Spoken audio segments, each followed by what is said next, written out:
Guys, आपका स्वागत है मेरे YouTube channel BTS Korean army chapter 1 इन भोजपुरी से। तो आज मैं आप लोगों को बताऊंगी my professor is a devil king का पार्ट 5 बताऊंगी। चलिए स्टोरी स्टार्ट करते हैं। ये पार्ट लास्ट पार्ट है। यहाँ हम देखते हैं कि यंगी जो कि अपने ऑफिस में जाता है। ऑफिस में जाने के बाद वो अपने अंकल और अपने जो अदा दुश्मन होते हैं उन्हें जाल में फंसाने का प्लान सोचता है।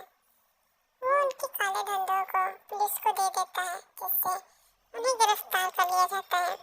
और जैसा कि उन्हें गिरफ्तार किया जाता है, वो इनकी के बताए हुए प्लेस यानी कि जिहोप के बेसमेंट में जाते हैं। वहाँ पर वो और उसका असिस्टेंट उन्हें इस तरीके से टॉर्चर करते हैं कि वो मौत को प्यारे हो जाते हैं। उन्होंने मौत को एक्सेप्ट कर लिया क्योंकि उसका टॉर्चर इतना ज़्यादा डेंजरस था। यहाँ हम देखते हैं कि हमारा जो प्यारा सा असिस्टेंट होता है वो कोई और नहीं युनजुन होता है। युनजुन जो कि अपने काम को बहुत ज़्यादा ही प्यार करता था। एक दिन वो युंगी और जिहोप के घर जाता है। जिहोप के घर जाने के बाद वो किसी से टकरा जाता है और वो होती है लीसा। लीसा से टकराने के बाद वो लीसा को इग्नोर करता है। लीसा को ये चीज़ बहुत ज़्यादा बुरी लगती है कि एक हैंडसम बंदा उसे इग्नोर करके चला गया, ऐसा कैसे हो सकता है। और वो अपने मन में कहती है कि भाई के साथ इतने हैंडसम बंदे काम करते हैं। भाई ने तो कभी नहीं बताया इतना हैंडसम बंदा चुरा कर रखा था मुझसे। भाई तो बहुत ज़्यादा बुरे हैं। क्या मैं भाई को बोलूँ? नहीं, भाई को बोलूँगी, भाई गुस्सा करेंगे। तो क्यों ना मैं ही कुछ करती हूँ, इस बंदे को पटाना पड़ेगा। लीसा जो कि लंच को सर्व कर रही थी, क्योंकि हमारे जिहो पर युंगी दोनों हनीमून पे गए होते हैं। वहाँ पर वो फुल नाइट अपनी एंजॉय करते हैं, इंटीमेट होते हैं। जब जिहो के सारे दुश्मन खत्म हो जाते हैं तो वो अपनी वाइफ के साथ न्यूजीलैंड जाने का प्लान बनाता है। न्यूजीलैंड जब जाता है तो वहाँ पर बहुत ही खूबसूरत जो पिक्चर्स होती है उसे देखता है। वहाँ का व्यू एंजॉय करता है। लीसा अकेले रहती है क्योंकि गांव की जो जमीन होती है अब उसकी मॉम उसे देख रही थी। तो लीसा इस घर में अकेली थी। मॉम इस समय जो कि उसे कह के गई थी कि अपनी स्टडी पे फोकस करना। और यहाँ पर हमारा हॉबी जो कि यूंजन से कह के गया था कि उसकी बहन का ख्याल रखना, बट यहाँ पर लीसा जो कि उसे फंसाने के तरीके ढूंढ रही थी क्योंकि यूंजन बहुत ज़्यादा ही खूबसूरत था। यूंजन जो कि अपने कमरे में बाथरूम में नहा रहा था। जब वो बाथ से बाहर आता है तो देखता है कि वहाँ पर उसके बेड पर लीसा बैठी होती है। वही पैर पे पैर रख के लीसा को देखकर वो शॉक हो जाता है और उससे पूछता है कि क्या हुआ, तुम यहाँ पर क्या कर रही हो। लीसा कहती है क्यों नहीं रह सकती मैं यहाँ पर, आखिर ये घर मेरा है, ये मैंशन मेरा है, मैं जब चाहूँ जहाँ चाहूँ वहाँ पर आ सकती हूँ। तो युनजुन जो कि उसके सामने से टॉवल में होता है, अचानक से उसकी टॉवल खुल जाती है। लीसा जो कि अब वहीं पर देख रही थी जहाँ उसे देखना नहीं चाहिए था। युनजुन उसे देखता है और स्माइल करता है और वो जो कि अब बहुत ज़्यादा ही बुरी तरीके से हॉट फील कर रहा था। लीसा जो देख रही थी, अचानक से उसे रियलाइज होता है कि उसका साइज बिग हो रहा है। जब उसका साइज देखती है वो बिग हो रहा है और ज़्यादा स्ट्रॉन्ग हो रहा है, तब वो यूंजन के फेस को देखती है। यूंजन जब उसके और ज़्यादा करीब आ चुका था, यूंजन जो उसे कहता है कि क्या देख रही हो, ये और ज़्यादा बिग हो जाएगा अगर तुमने और इसे घूरा तो। लीसा जो कि शाय फील करती है और अपने हैंड को वहाँ पर लेकर जाती है। जब वो अपना हैंड वहाँ टच कराती है तो यूंजन मौन करता है। यूंजन जब मौन करता है तो वो लीसा को किस करने लगता है। लीसा जो कि अब बहुत ज़्यादा ही फासले उसे टाइटली पकड़कर रफ कर रही थी और हमारा यूंजन जो कि बहुत तेज मौन कर रहा था। लीसा जो कि अब बहुत ज़्यादा प्यार से यूंजन को किस करती है। दोनों ही एक दूसरे को विदाउट क्लोथ देखते हैं।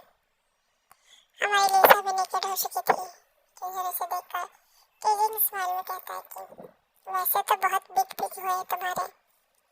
लिसा कहती है क्या? निशा जब उसकी बातों का मीनिंग समझती तो कहती है कि वैसे तुम भी कम नहीं हो, तुम भी बहुत बिग हो। तो यंजन कहता है ठीक है, वो तो अभी पता चल ही जाएगा कुछ देर में कि कौन बिग है और कौन स्ट्रॉन्ग।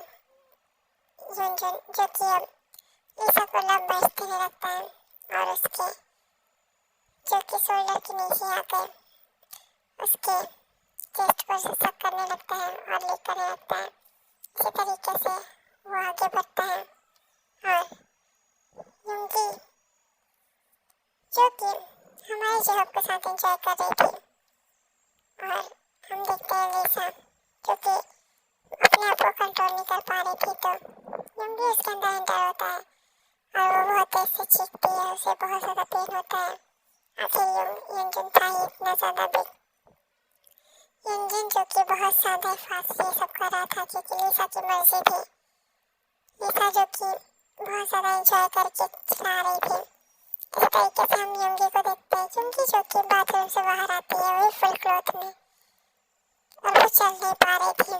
और उसके पीछे हमारा जिहोप निकलता है, जिहोप को देखकर वो गुस्से से घूर रही थी।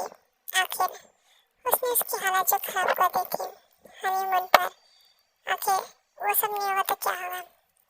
युंगी जो कि बेड पर बैठती है तो हमारा जिहोप कहता है क्या हुआ, तुम इस तरीके से क्यों चल रही हो। तभी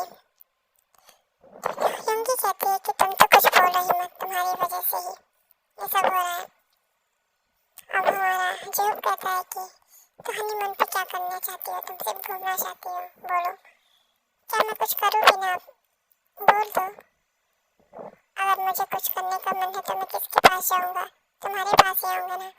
इस तरीके से रिएक्ट मत करो कि जैसे मैंने कुछ गलत कर दिया, मैंने कुछ भी गलत नहीं किया है, ये मेरा हक है और इस तरीके के हक के लिए तुम मुझे छोड़ नहीं सकती हो, ना ही मुझे डांट सकती हो। युंगी कहती है कि मुझे सोने दो। अब हॉबी भी उसे हक कर सो जाता है। यहाँ हम देखते हैं लिसा और युंजन भी सो जाते हैं। हमारे हॉबी और युंगी का हनीमून जब बीत जाता है तब हम देखते हैं कि वो बहुत ज़्यादा ही खुश होते हैं क्योंकि वो हॉस्पिटल से बाहर आ रहे थे और हॉस्पिटल से बाहर आने पे उन्हें पता चलता है कि युंगी प्रेग्नेंट है। युंगी जो कि बहुत ज़्यादा ही खुश होती है क्योंकि वो 3 मंथ प्रेग्नेंट होती है, क्योंकि वो लोग 5 मंथ तक अपने हनीमून एंजॉय करते हैं और हॉबी समय समय पर अपने ऑफिस का भी काम कर लेता है जिससे उसका काम पेंडिंग नहीं था। इसी तरीके से समय बीत रहा था। हमारे युंजन और लिसा की भी शादी हो जाती है क्योंकि जब हॉबी घर आता है तो उसे पता चलता है कि उसकी सिस्टर और उसके असिस्टेंट के बीच में प्यार है, तो वो उन दोनों को अलग ना करके उन दोनों की शादी करा देता है क्योंकि वो भी अपने प्यार से शुदा होकर देख चुका है, बहुत ज़्यादा पेन होता है। इस वजह से उसी तरीके से दोनों ही कपल जो कि अपनी फैमिली तरह रहते हैं, कुछ मंथ बाद युंगी का एक बेबी होता है जो कि बहुत ज़्यादा क्यूट होता है और वो बहुत ज़्यादा ही प्यारा दिख रहा था। तभी उस घर में हम देखते हैं कि एक प्यारी सी गर्ल आती है और वो भी हमारे सेम युंगी के बेबी के साइज की होती है। और यहाँ हम देखते हैं कि हमारा जिमिन और जंगकोक जो कि युंगी के घर आते हैं। युंगी के घर आने के बाद उनकी जो क्यूट सी गर्ल होती है वो युंगी के बॉय के साथ खेलने लगती है।